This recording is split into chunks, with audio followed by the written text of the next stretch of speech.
Alright guys, just wanted to have a quick discussion with you.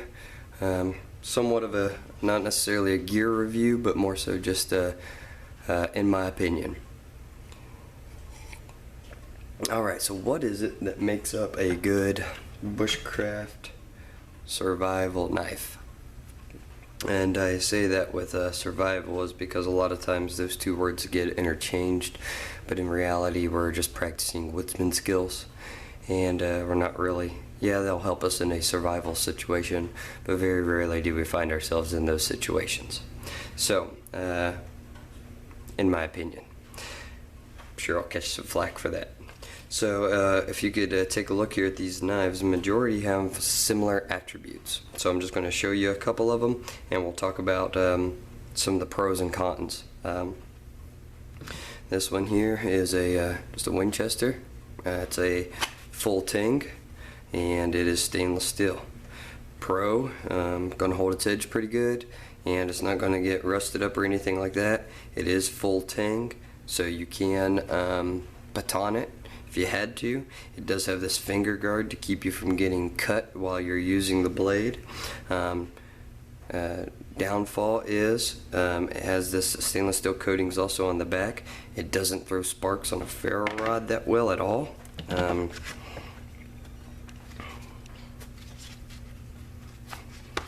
You can see a ferro rod.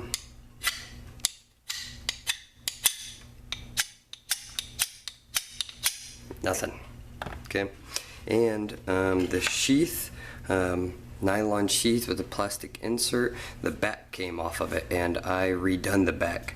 I did a repair with some shoe glue and did about a quadruple stitch right there, and ironed it and repaired it myself. But it does have a lanyard hole. Yeah.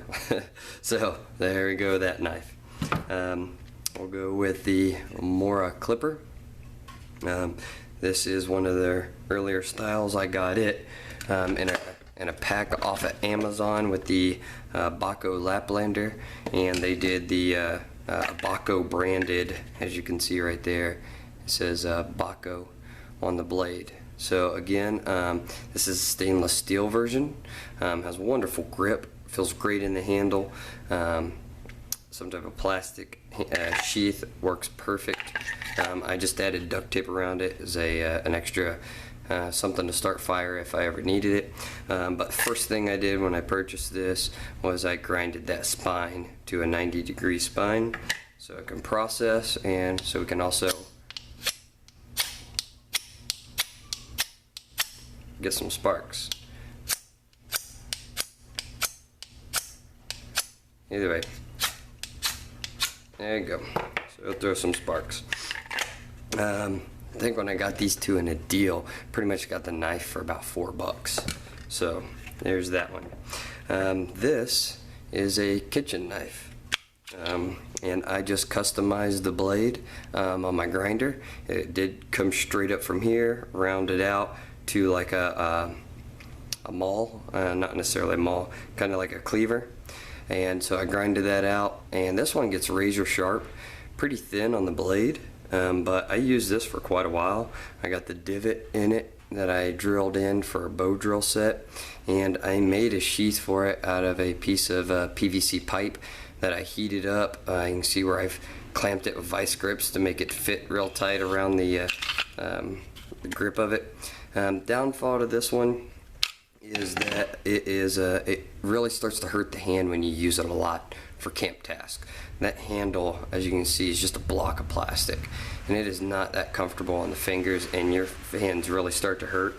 Does really good on processing, does good on throwing sparks, but all around, I think this was a Chicago Cutlery kitchen knife that I just customized into a bushcraft knife. I think I got that at a yard sale for $1.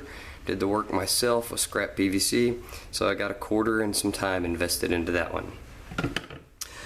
This one, I handmade this sheath out of remnant leather I picked up at Hobby Lobby, and put a ferrocerium rod holder on it. There you go. And this is a Old Forge 9-inch butcher knife, high carbon steel. So as you can see, it looks quite similar to the Old Hickory, but it is made by Case. So this was Case's version of the Old Hickory butcher knife. Looks very similar, holds a really sharp edge. Butchered out and field dressed that deer that I shot, that I got the video on of the travois, or travasse, however you want to call it. And so I got this one free. My church was going through their kitchen knives and getting rid of the excess they had, and this was in it, and did some research on it, and they stopped making these in 1968, and it's a Case made butcher knife. This one throws the sparks, and it's high carbon. If I had a piece of chert or flint, I'd show you it does throw sparks off the spine. The only downfall I had to this, it's just too long for me. I end up, I don't know if you can see that scar right there. I was butchering, processing that deer, and when I cut through the stomach to get ready to get to the gut cavity, the blade caught just right and cut that finger, and it was a mess. So that's why I end up not doing a video on me butchering it out. The blade's just a little too long for me. And now I have the Condor Nesmic. Now when I got this one, I didn't really like the grind on it, and I've used this one for over a year now. It has a convex grind, so I changed it a little bit and made it a higher convex, and then I also thinned up the blade a little. I'm not a big fan of the whole 1/8 inch. That's the common standard blade for the bushcraft community or whatever. I think it's just a little too thick for me. And the convex on the 1/8 inch, when I went to go do some carving and making feather sticks, I had to hold the knife at a weird angle that just wasn't comfortable. And so I personally, I really like this knife. It's sharp, it does great on skinning, it just feels good in the hand.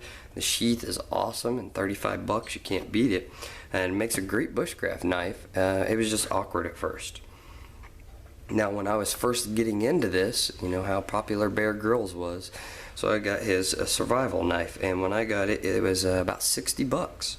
So first thing that ended up happening is while I was using the ferro rod that comes with it to start fires, the thing broke in half. The ferro rod did. Yeah, I got about a dozen or more fires out of it, but the ferro rod broke in half. And this is called a survival knife. Definitely don't want to trust your life on that one. Next thing that I found out, as you can see, this beautiful blade, and is wonderful, got everything cut out to throw the sparks. It cuts really nice, but it has a rat tang, and then has this pommel on the end. Well, as soon as you try to baton this knife, and I know many people that have, they break right here, and you break your blade, and you just have the rat tail tang in here. So this is really not a survival knife. If I would have known better before I purchased this, I would have never purchased this knife, in my opinion. Great if you only want to cut, but if you ever have to baton or do any type of heavy processing, it even shows to use this thing as a spear. I wouldn't even trust it for that because I'd be afraid it would break. And on top of that, the fire starter it comes with broke in half. So definitely not one you'd want to trust your life on. It does have this cool survival stuff right here on it. It does have a nice knife sharpener on the back of it, but really not a bomb-proof piece of kit. In my opinion, it is a commercialized knife that was put out by Gerber because Bear Grylls is popular. This knife does not stand up.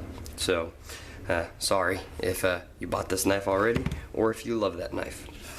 Now this has been one of my favorite knives, and it doesn't typically meet the bushcraft standards. The sheath is nylon, and that's a huge downfall in this. As you can tell where I've wore it so much, it's gotten a little bit of a loop misshaped from my belt, and it has fallen out from time to time because of the buckles. I've had this knife for, I believe, 13 years. I carried this with me when I was in Iraq with the Army. It does have a smaller blade. I think the cutting surface is just under 4 inches. But I absolutely love the handle, the way it fits in there.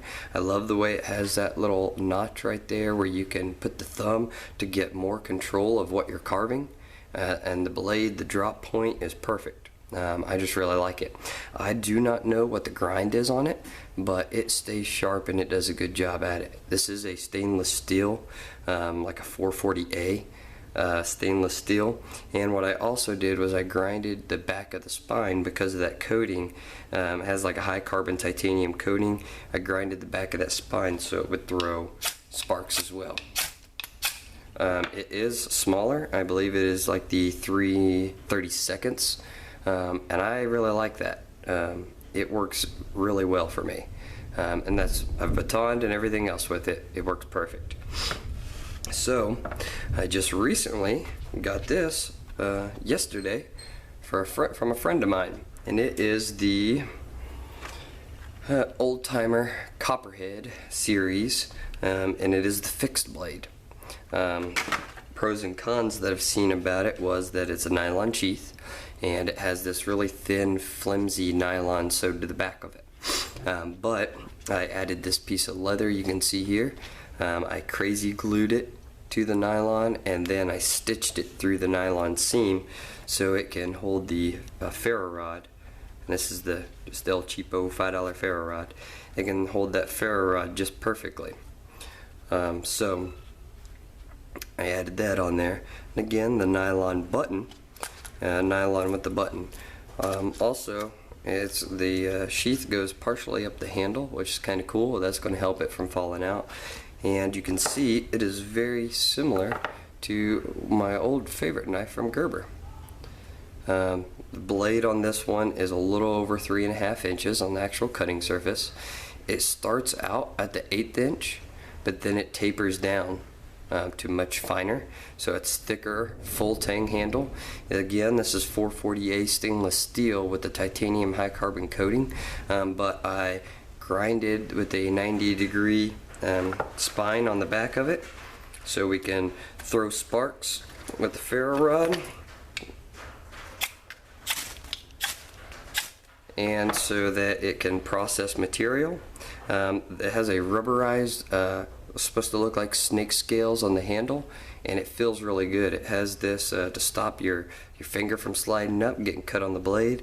Still has that little deal on there to cinch up on it for carving, and it has the lanyard hole for the lanyard that I put on it. So I think I'm going to start carrying this one around with me for a little while, give some other blades a break, see how well I like this one. I used a piece of bank line for the lanyard hole and some remnant leather I had here, and I made this into a pretty decent knife. So as I was going to do my discussion here on what makes a good survival knife, as you can see similar qualities in a lot of these that are good. That is that they are full tang construction. The blade goes all the way through in one solid piece. Different people prefer different thicknesses. The 1/8 inch has become the standard, but I like them a little smaller. Different grinds like the convex, the saber, and the Scandi grind are usually common in the on a good bushcraft knife. Stainless steel is preferred by some because it can prevent the rust, hold its edge a little longer. And then these two that I have are high carbon. Benefit of that is that you can sharpen them in the field easier, and that you can throw sparks off the spine with a hard rock much easier. This one does quite well. This one not too well because of the coating that Condor put on it. The 90-degree spine is important for throwing sparks. You can do something as simple as making a notch like they did here on the Bear Grylls, or you can go all out like I did and use your grinder and go the whole blade. Then that gives you that blade to process material like you've seen in my processing fat wood video, where I used that spine to process fat wood to light it with a ferro rod. So just kind of give you a look at knives that I have, that I've collected, that are all, in my opinion, pretty good knives, and most of them, none of these are that expensive. I think that Bear Grylls knife is the most expensive. When I purchased it, was probably $60. This one was $20. This one was $20. This one was $35. The Nesmic. Got this one as a freebie. This one was $4. This one I think was $15, and this one was a quarter at a yard sale. So every one of these knives would definitely, I could take in the woods with me and do perfectly fine with. This one obviously doesn't have a belt loop. This one doesn't have a good spine and doesn't throw sparks at all, so really it would need modified before I'd want to even carry it, and the sheath wasn't that great. This one's a little too long and I've cut myself because of it. This one, it's awkward when I'm cutting the wood with because of the grind and the thickness of the blade for me. And these two I think feel just about perfect for me. The only thing I would like different is a better sheath because they're made out of nylon, and like I said, this is the Old Timer Copperhead series fixed blade. Nylon sheaths just don't stand the test of time, and this little flimsy nylon that they're using for the belt will eventually wear and come frayed or break in one way or another, and I'll have to end up replacing that. And I wish the blade was just a tad bit longer. 4 to 5 inches is a good blade for me. But other than that, these are all good bushcraft knives, decent bushcraft knives. Don't be afraid to do a little modifying to get them to do what you want them to do, and don't be afraid to swap out sheaths and things like that to get the knife that you like. You don't have to go and get a $200-300 custom knife. So hopefully this helps, and thanks for watching. God bless.